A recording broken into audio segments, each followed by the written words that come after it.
I remember seeing 13 advertised around the time of its release in 2003.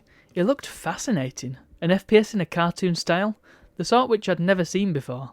That's because it's based on a comic series of the same name, and loosely follows the story of the first 5 volumes.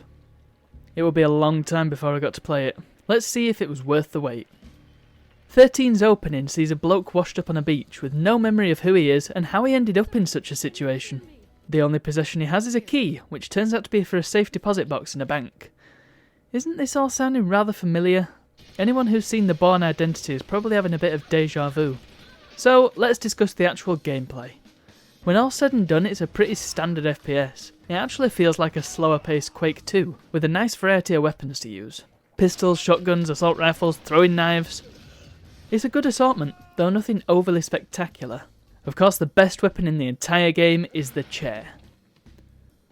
I like that you can pick up items from the environment to use as weapons. It ties in well to the stealth aspects of the game too. For example, this level is made a lot easier if you don't get spotted. You have a crossbow with which to make silent takedowns, but what you really want to do is find a shovel. Give someone a crack with that thing and somehow they go down without so much as a whimper. In short, the gameplay is generally okay. What really boosts this game to an 11, not a 13, it doesn't go that high, is the aesthetic, which is brought front and centre from the word go. Every cutscene is told in animated comic strip panels, which extends out to the game itself. Hit someone in the head with a knife and you get a close-up. Same if you manage to get someone to fall off a cliff or building. And it's all permeated with these onomatopoeic effects, which are just a stroke of genius. And it's not just explosions and gunfire either. In stealth situations, enemies' footsteps appear, allowing you to visualise where they are in relation to, say, the door. So you can more effectively clout them over the head with a chair.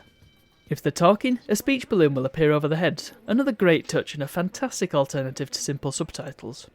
One thing I will say is that the plot moves extremely quickly. No sooner have you gathered yourself than you're off to rescue this general from a base that looks suspiciously like Siberia from Timesplitters 2.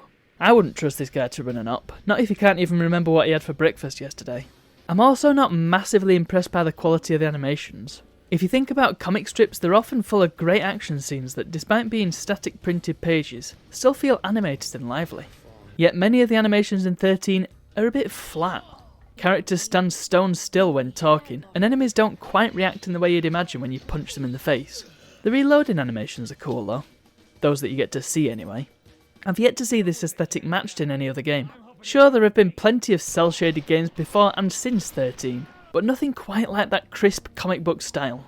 And so, while it may be a pretty average shooter, as an overall package this game is pretty outstanding. Verdict: